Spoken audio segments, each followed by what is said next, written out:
Hey everybody, last talk of the day. Just want to remind everybody, we are clearing out of here after this last talk, so just a heads up. Again, want to thank our sponsors. If you have any feedback about the conference or about particular sessions, you can go to bsides.com/feedback for conference feedback, or on the schedule, go to a particular session and click the feedback survey button. We have one last raffle to do. We're going to do that immediately after this. And besides that, I think that's it. I want to welcome the guys from Intermedia. We have Ryan, we have Ninad, and Dylan. And they're going to be talking about Employee Hijacking, building a hacktober awareness program. There you go. Thank you. Okay, time is quick, so I'm going to move fast. So this is the team. This is Mr. Dylan, Mr. Ninad, and I'm Ryan. And let's talk about what we did. So first, a little bit about us. We're a cloud service provider, Intermedia. About 800 employees, just to give you the size of the company. 6 corporate offices in 3 countries.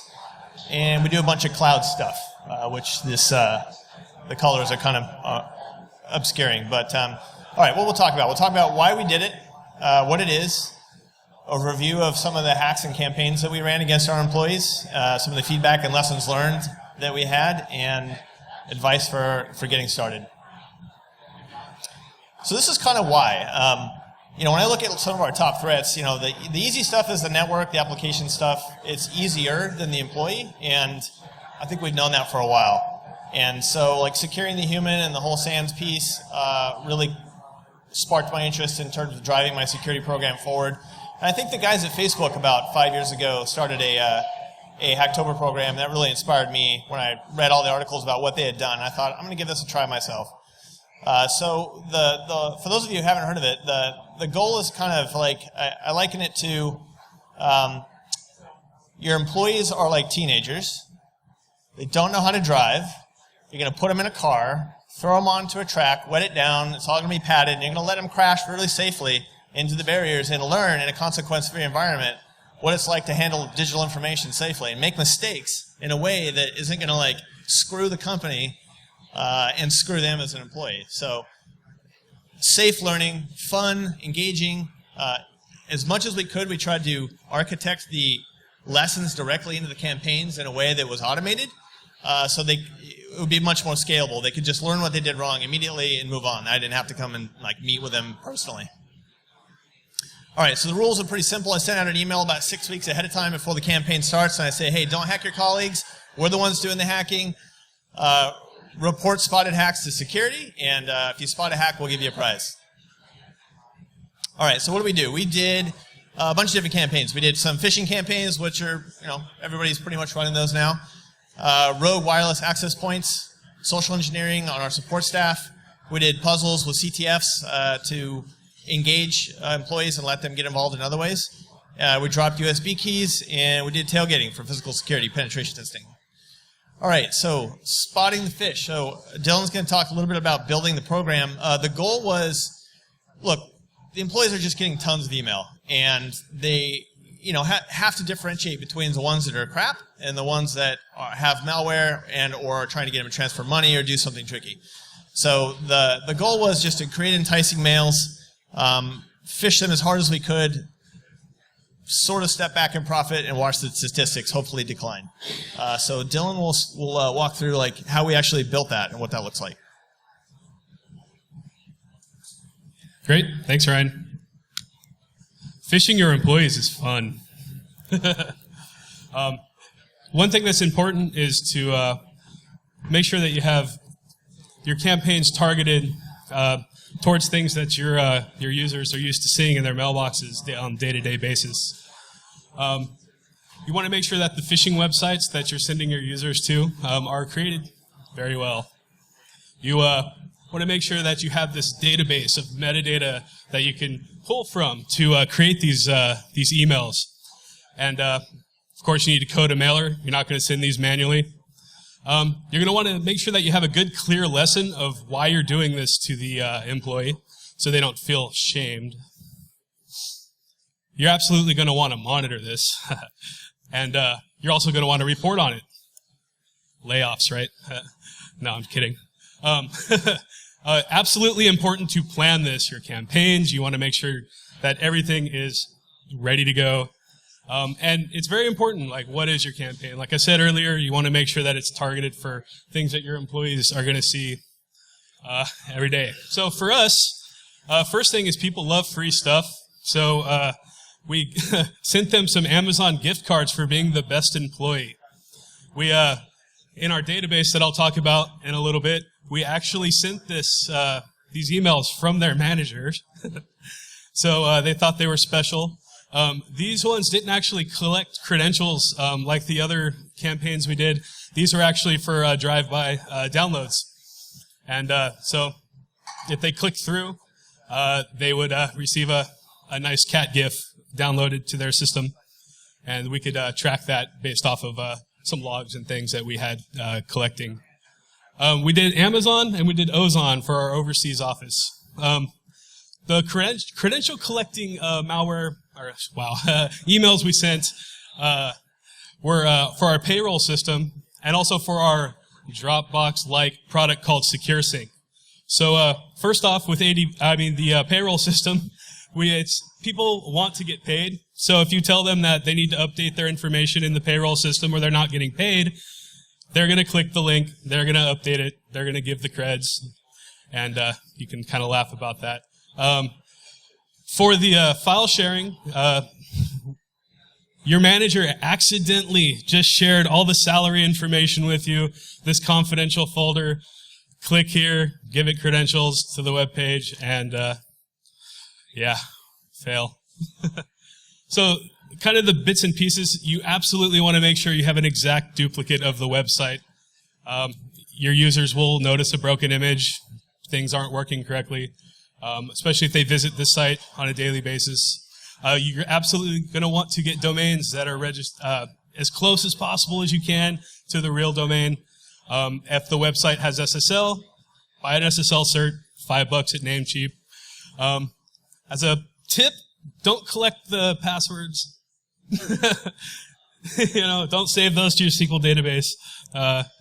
And just to touch on the database, for us, populating the email messages, these were some bits and pieces that we kind of came up with. For filtering, we used department, office location. We kind of just built these tables in SQL and use these for the emails to populate the little variables in there with their first name, last name, and yada yada. So you need to figure that out, like what's going to be relevant for your campaigns in the database. Unique identifier, very important for reporting and tracking. To build this, I used PHP. Don't judge. So you're going to want to use, again, to populate your email templates, you're going to want to use the info from your database and automate this as much as possible. The unique identifier will allow you to track and report. You can utilize, utilizing Splunk and also pulling in the Apache logs, we're able to take this unique identifier that we attach to the URLs in the phishing emails and kind of create little pretty dashboards in Splunk off of that and see who clicked what, correlate that, and see who needs a talking to. You absolutely want to test this. Don't fuck it up. You need to test it. I sent these guys emails all night, several times, testing it out to make sure it works because you get one shot. Just to touch on these last bits here, this is a lesson page. This was for the payroll campaign. This is what we create. Create this urgency. You need to click this and give us your credentials now. And teach them a lesson, basically telling them what they should have looked for in these email messages before actually providing creds. Lastly, this was our fun page. This was a real-time monitoring. We could watch people's creds come in real time. And this was for our eyes only. Nobody else saw this, but we did a wall of hacktober instead of a wall of sheep.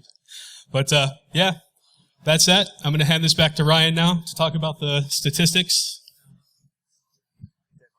Dead mic. That's really hard to read. I get that, but this was awesome. I mean, we just sit back and watch the candy roll in of users clicking and giving us their passwords, and it was ridiculous. I mean, not just like Jane Finance and Joe Marketing. It was like senior engineers that should know better clicking through and like, oh yeah, here's my password. Crazy. Okay, so here's the statistics. We ran 3 different campaigns, and I call a campaign is like the one of those emails that you saw, like, so the payroll would be a campaign. But we send that out to multiple offices. So the first one is, Dylan was mentioning, we went small and just like, hey, how's this work, you know? We were like building the scripts, the database. So the first one I went out, and I mean, this is really embarrassing, but this is bad. 66% clicked on the link. 44% gave us their password. That's horrible. Payroll, 700 emails went out. That's almost the whole company. Dropped precipitously. Then at the end, gift cards, you get the picture. You hit them every, couple weeks, and they start learning. And I mean, our CEO was like, hey, you didn't get me. So it was really great. The amount of support we had from the executive staff was awesome to actually pull this off. USB flash drives. That's fun. That's actually a senior director at our company picking that up. But he didn't plug it in. So he brought it straight over. This is awesome. So I'd sprinkle them around to the entrances to the buildings, and I'd hang out in the conference room with my phone and just wait and see who picked them up. And so he brought it straight. Thankfully, he didn't plug it in. He brought it straight over to us and said, hey, found this. Is this Hacktober? And we said, yeah. And we'd give him a shirt or a prize or something like that. So he feels good that he did the right thing. He didn't plug it in. And Ninad's going to tell us a little about. I'll get there. So there weren't just dumb USB drives. We actually really thought about this one to seed them with documents that would be really interesting to click on, like salary survey, things like that, and they would make outbound connections back to our data collection server. So this thing is really tough to read, but essentially the document would pop up, say. It'd be a bunch of ciphertext. It'd be kind of gibberish. And it would say, hey, enable your macros, which you're not supposed to do. That's exactly what malware's trying to get you to do. And when you did, it popped up and said, like, here's the lesson. You screwed up. This is a common method, blah, blah, blah. This is the list of documents that we created enticing file names for. But they were all laced with code to phone home back to us and give us a little bit of data on like who they were. So this goes back to Splunk, and it would tell us, which document they opened, the time, their workstation name, their IP address. They were screwed. I mean, if they plugged it in, and we could tell the difference between if they plugged it in, or if they plugged it in and opened the document, or if they plugged it in and opened the document and enabled macros. So each step was, there was nowhere to hide. Okay, now it's going to talk to us about the Rogue Access Point program. Thank you, Ryan. So the rogue access points, they are mainly, the hardware is a Raspberry Pi, and they run a few open source programs like the Raspbian OS, which is like Debian, and a few custom built programs like we've coded them in-house. What do? The primary purpose is to broadcast an open wireless network, collect information about the client that connected to them, and send it up to we use Splunk. So as log information. It also helps in reimaging USB drives. It also helps in detecting if between the time we threw it out and whether someone plugged it in. So when someone brings it back, we can identify on the Raspberry Pis whether this device was plugged in at all or not. Let's take a look at the design. We have multiple offices throughout the world. So each office gets a Raspberry Pi of its own. Once they are plugged in, once they are powered on, they start broadcasting our open wireless network. And we have a single command and control server on the internet. It's like a simple CNC server. But what it does is it waits for connections from these Raspberry Pis also. And they start talking to each other. And we can share information like who has connected to our bots, what is going on, constant telemetry data. And it also is responsible for, or whether it lets us send information to these bots that, hey, change your SSID to this, change your BSSID to this, or load this new program, or here's a new configuration. Or even we can send it one-time instructions like sleep for the next 20 minutes or so. And this also reports data back into Splunk for us to analyze. What what does it look like when someone connects to these bots? They are supposed to be displayed an informational message. In addition to this, we also send an audio file. So there's an audio indicator just for fun at times. So if someone in the office connects to these bots or connects to these open access points by mistake or deliberately, there's also a visual indicator that something's going on. And here's a message that they also see.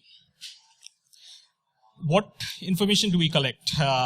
Once we have all the aggregated information on, we use Splunk.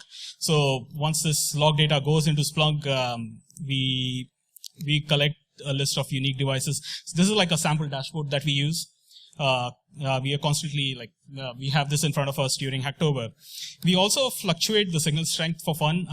For someone with who's a little curious and wants to find out where are these access points, they generally use a wireless signal strength meter to identify the location. So it makes it a little bit harder to locate these. Then we collect other information like what is the status of a bot at any point in time and their location, the geolocation, and what are the wireless parameters that they are using. So since we change this as and when required, it gives us like a single page that we can go to see what's happening. And most importantly, this is our list of victims that I've collected, that we have seen.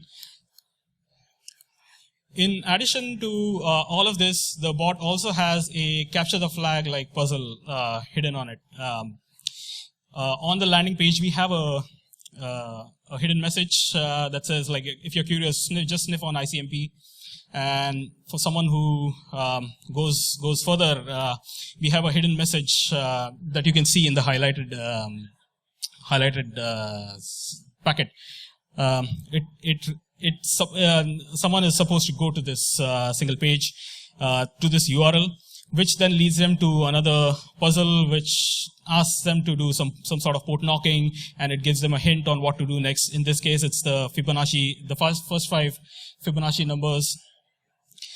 And we congratulate them once they've cracked the puzzle. When anyone cracks the puzzle, we also get notified via Splunk that we use a particular software called KnockD, which is KnockDemon, for doing this.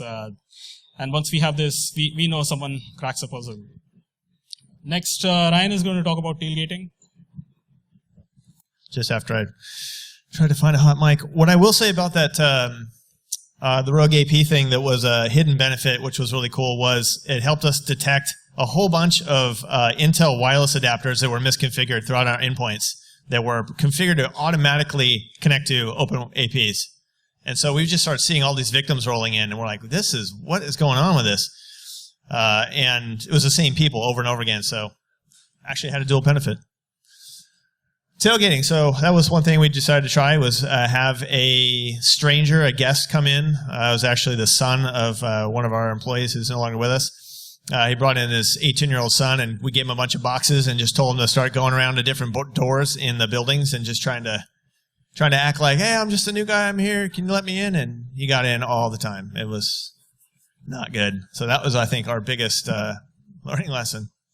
How weak that was. All right, so some of the posters, I'll run through these really quick. So this is actually one of the posters that we created and shipped those out to all the offices. And so these just showed up mysteriously around Hacktober, and you could read on there the barcode, says Intermediate Hacktober and LeetSpeak. And people will just be like, what am I supposed to do with this? And it asked for clues, and we're like, look, just go figure it out. It's, maybe there's something there. And people were so paranoid of us hacking them that they wouldn't even scan the barcodes. They're just like, you guys are going to own me on my phone? No, I'm not even going to do that. But once they dug in a little bit, you glue together, once you glue together the QR codes in the order of our color of our logo, then you put together a URL, leads to Wikipedia about code 39 and NFC tags, and look for that. And we ordered NFC tags and glued them on the back of the puzzles, so there was some other stuff to find there. Bottom line is it led you to a secret portal, which you got to decode the password and log in, and they gave you a code which if you presented it to us, you got your prize. So people loved it. The prizes were great. People love swag, mug stickers, privacy guards. They just like to elevate themselves amongst their fellow employees and say, hey, look, I caught the hack, and that's cool. I mean, security awareness is not like a cool topic that that employees generally think about as something fun. And so we saw this whole different conversation starting to happen around the offices globally, which was people really excited about the buzz, what was going to happen, what were the hacks going to be this year, how can I win a prize, I hope I get one this year. So that was something that kind of discourse is a win. Talking about, oh, I hope I don't get phished this year. How did you catch that phishing attack last time?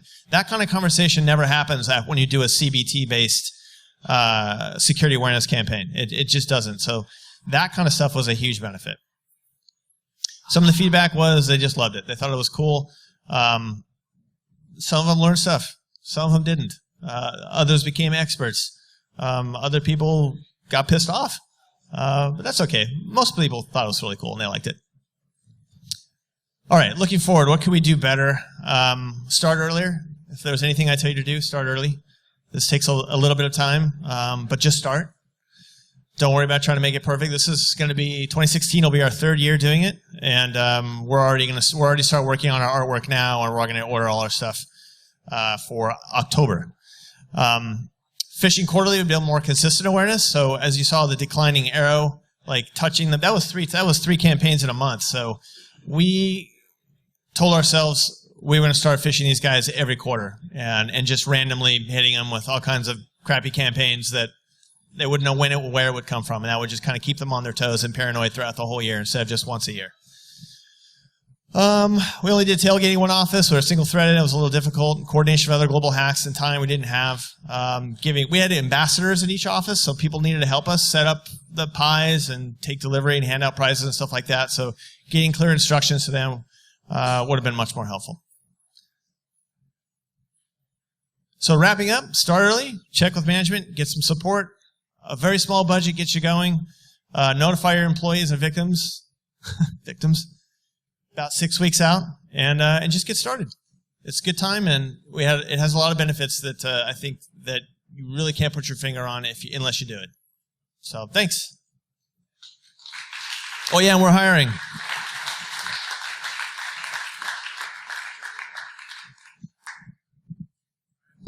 A question for you, gentlemen. Oh yeah, questions, right.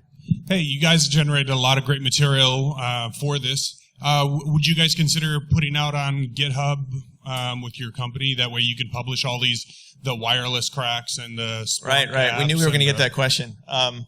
We're still thinking about it. I'm still running it past the lawyer. And if he says yes, then I think it's fine. Yeah. All right, who else I'm wants their willing to. secrets? Come on. Any other questions? Here we go. Hey, so I was wondering if you have any statistics of how the employees improved their security awareness over 3 years of Hacktobers. Well, we definitely have the phishing statistics. I think that, but we only have 1 year of that, and we did having everything, all the data going back into Splunk really helps. Pulling out the entire user database and putting it into a separate database so that we know the first name, last name, the manager, their title. That really helps drive KPIs and statistics around, like, who clicked on what and allowed us to phish them directly from their managers. That was awesome. That is probably my best statistic so far. In the first year we did it, we just didn't even know if we were going to fail horribly, and so we really didn't bother keeping statistics too much. Just see if we could do it, and if they didn't fire us immediately for hacking everybody, then that was a win. I think this year we're going to keep much better statistics, right, guys? Well, yeah, that'll be cool to see if the exercises actually work, right? Obviously employees change over the years, right. But still, as a number and the success of the exercise. Yeah. One thing they weren't doing is plugging in USBs. I don't know if the younger generation is like, what's that? The first year we did it, we did CD-ROMs and USBs. And like sprinkled CD-ROMs throughout the office with confidential, and people are like, what's a CD-ROM? I don't even have that CD reader thing on my, what is this rainbow disc? Any other questions? Going once, going twice. Thank you, guys. And feel free to email us if you have any other questions. Thank you guys so much. And again, on behalf of Security BSides, and thanks to one of our sponsors, here are some Fitbits.